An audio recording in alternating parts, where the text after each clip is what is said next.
The Biden administration is expecting to soon see as many as 10,000 migrants per day crossing the border.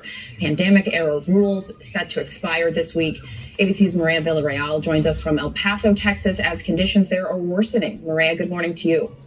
Hey, good morning, Janae. We are just days away from Title 42 coming to an end, but already we are seeing large groups stage in Mexico, getting ready to come across. Thousands are actually crossing every day already, trying to request asylum here in the U.S. In El Paso, they are seeing between 1,500 and 2,000 people that are processed and released every day. Shelters are full, and city leaders are working around the clock to prepare for the anticipated surge. This morning, pressure mounting along the U.S.-Mexico border as the end of Title 42 creeps closer. In Juarez, Mexico, just across the river from El Paso, a growing number of tents line the riverbank. In Brownsville, Texas, clothes and trash left near the Rio Grande River by groups that were apprehended by Border Patrol. On Thursday, Title 42, the pandemic-era policy that allows agents to quickly expel migrants because of COVID concerns, will sunset. Officials predicting up to 10,000 migrants crossing the border each day, far beyond the 3,500 per day authorities can comfortably handle. If it does spike next week, we're going to be ready to handle that. Across the river in Matamoros, desperation at a tipping point. There's no electricity or running water here. Lucia Gomez and her 2-year-old daughter Jessica have been living in that Matamoros camp for 5 months.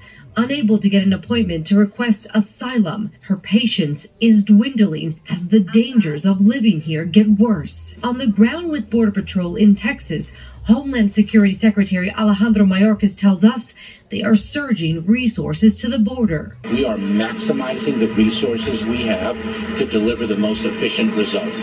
We are doing so within a system, an immigration system, that is fundamentally broken.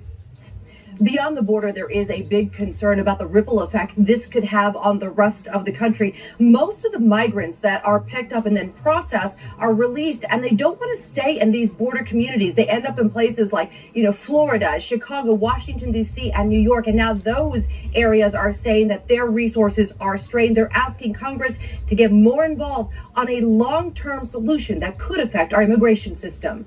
Janae? So many communities bracing for important reporting you've been doing down there. Thank you.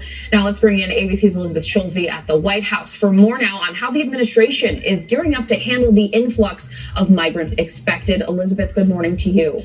Good morning to you, Janae. The White House insists that it is using every tool available to prepare for the expected surge of migrants at the southern border next week. The Pentagon is sending 1,500 active duty U.S. troops to be in place at the border by May 10th. Officials say those troops will not serve in a law enforcement capacity, but will instead help with administrative tasks like data entry and warehouse support. The administration is also assigning hundreds of asylum officers and immigration judges while opening new processing centers in Central and South America to try to speed up pathways for legal immigration. One administration official tells us that the White House is out of options for executive action on immigration reform, instead pointing the finger at Congress. A last-ditch bill introduced by a bipartisan group of senators would extend the policies of Title 42 for 2 more years, but it has virtually no chance of passing in time. There is just no doubt that this is a political liability for President Biden. Officials here are bracing for scenes of long lines at the border next week